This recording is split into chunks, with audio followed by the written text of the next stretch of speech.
When I was 13 years old, my family decided they could not keep me anymore. They said I was too difficult, too much trouble, too angry.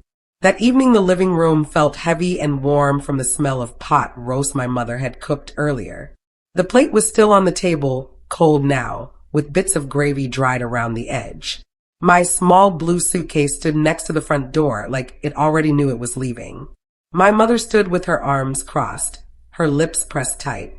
She spoke in a sharp but quiet voice. I can't keep doing this. My father sat in his usual chair, looking at the floor. He did not say one word to defend me. My older brother, who was 16, stared at his own hands folded in his lap. He would not meet my eyes. I stood there in my socks, feeling small and hot with shame. My cheeks burned. Nobody looked at me like I was still part of them. Then my uncle, who had come for dinner, stood up slowly from the couch. He was tall and calm. He never raised his voice. He looked at my mother and father and said, "She's coming home with me." The room went completely quiet. Even the clock on the wall seemed to stop ticking for a second. My mother let out a long breath. It was not a sad breath. It was relief, like someone had lifted a heavy bag off her shoulders. She did not cry. She did not hug me. As I walked past my parents to the door, dragging my suitcase behind me, I heard her whisper to my father, "This solves everything." Those 3 words stuck in my head like a sharp pin. Solved what? What big problem was I fixing by disappearing? I left with my uncle that night. His car smelled like clean leather and coffee. He did not talk much on the drive. When we got to his house, it was small but neat. The floor shone. The kitchen counters were empty except for a fruit bowl with 3 perfect apples. No piles of mail. No dirty dishes in the sink. No shouting. No doors slamming. He showed me a small bedroom with a plain bed, a desk, and an empty closet. He handed me a new notebook with a black cover and said, "Start writing facts, not feelings." I did not understand at first, but I nodded. That night, I lay awake listening to the quiet. No one came to check on me. No one said goodnight. For the first time in years, the house felt peaceful, but I still felt alone. Days became weeks. My parents never called. No text messages. No birthday card when I turned 14. No sorry. Nothing. I started school in a new town. The other kids already knew a story about me. They whispered that I had behavior problems and anger issues. My mother must have told someone, and the story spread fast.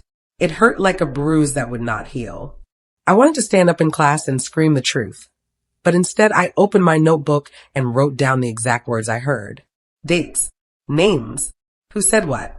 My uncle taught me something important. Documentation outlives gossip. He was right. Words on paper last longer than rumors. At home, he began teaching me other things too. He explained wills, trusts, how estates work, what legal papers really mean. We sat at his kitchen table after dinner with cups of tea. He showed me sample documents and pointed out important clauses. He never pushed me to talk about my feelings. He just gave me tools. I listened. I wrote everything down. I started to see the world differently, not through anger, but through facts and proof. One evening when I was about 15, I walked past his office and heard him on the phone. He was talking about my grandmother's estate. He said, "They think she's out of the picture now." My grandmother had died 2 years earlier. I had not been allowed to go to the funeral. My mother said it would be too upsetting. Now I understood. They had pushed me away on purpose. It was not because I was difficult. It was because someone wanted me gone from the picture. The realization felt cold, like ice in my stomach, but it also made me stronger. I stopped feeling sorry for myself. I started planning. Years passed quietly. I finished high school. I went to college on scholarships and worked part-time jobs. I kept my notebook habit. I stayed in touch with my uncle. He never asked for thanks. He just kept being steady. At 28, I received a thick white envelope in the mail. It was a formal invitation to a family estate meeting. Mandatory attendance.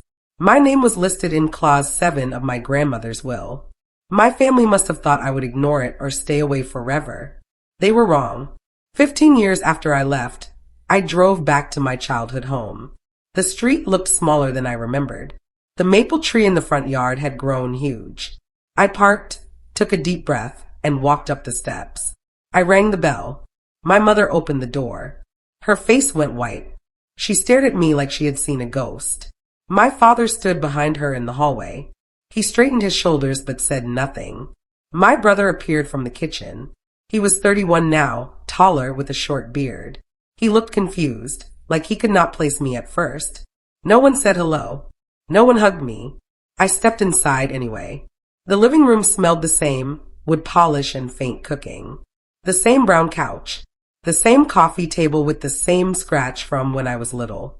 My uncle arrived a few minutes later. He nodded at me once, calm as always. We all sat around the dining table. The lawyer, an older man with gray hair and a serious face, placed several folders in front of him. He began reading the will. Most of it was simple. Then he reached clause 7.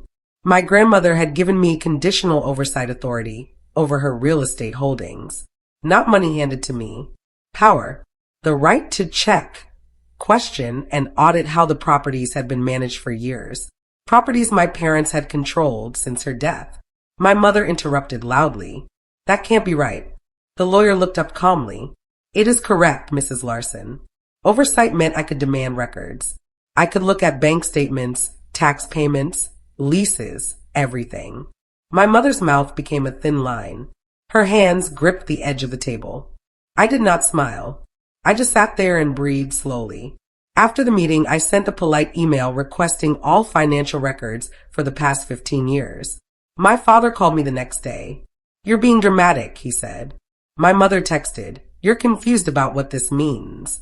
I did not argue back. I replied with one line.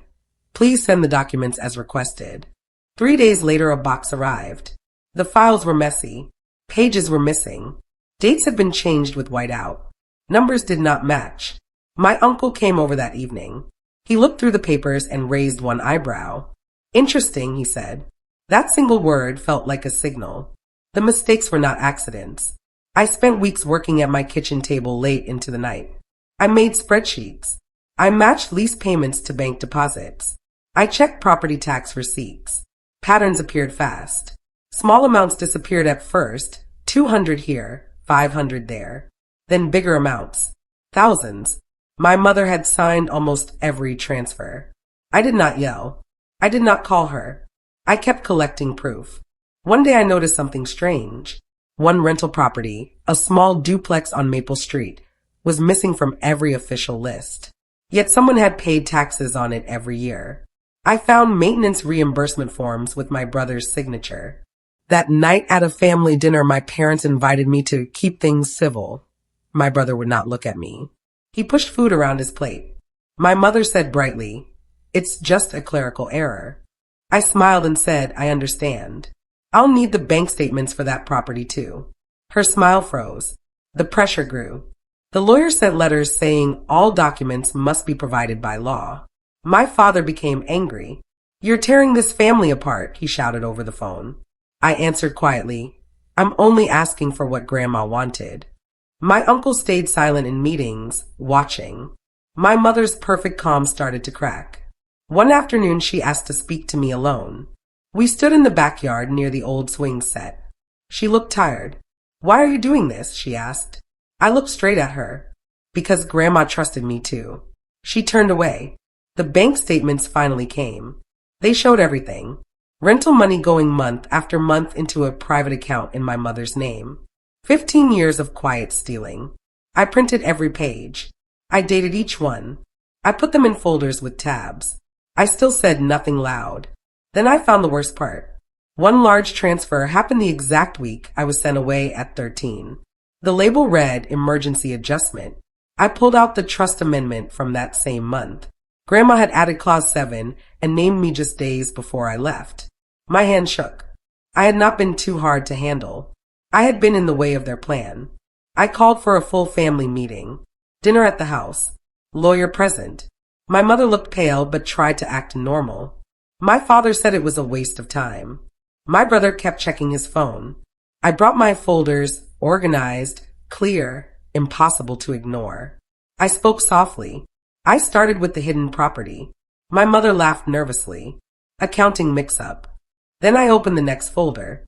The timeline of deposits into her account. The room went silent.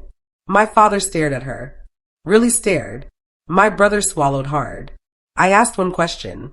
Would you like to explain this? She tried to turn it around.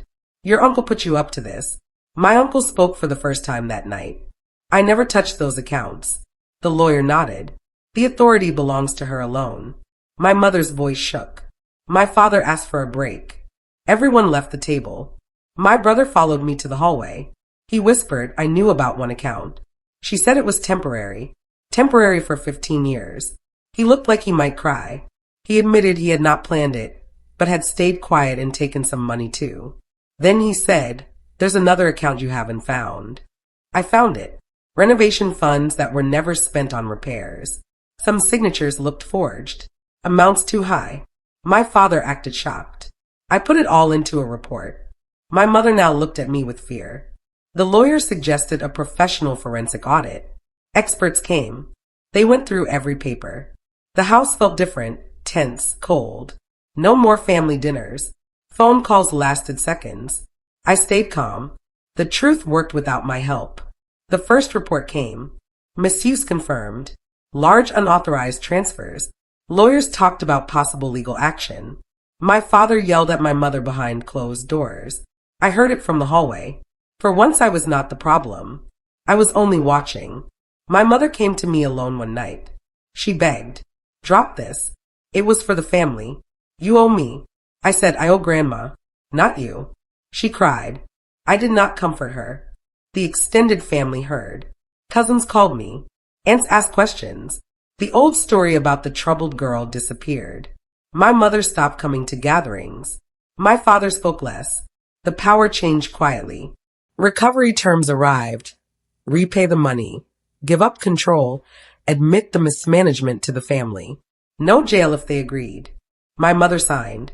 Her hand shook so much the ink smudged. At the last big family meeting with everyone there, the corrected report was read. My mother admitted it out loud. No excuses. Silence filled the room. I felt peace, real peace. My father stood up. He said he had seen signs, but chose peace over truth. He apologized. It was late, but honest. My brother looked away. I nodded. My mother said nothing. She left estate matters completely. The family changed. Not broken, just balanced differently. I stood in the center now, not as the girl they threw away, but as the one who checked the books.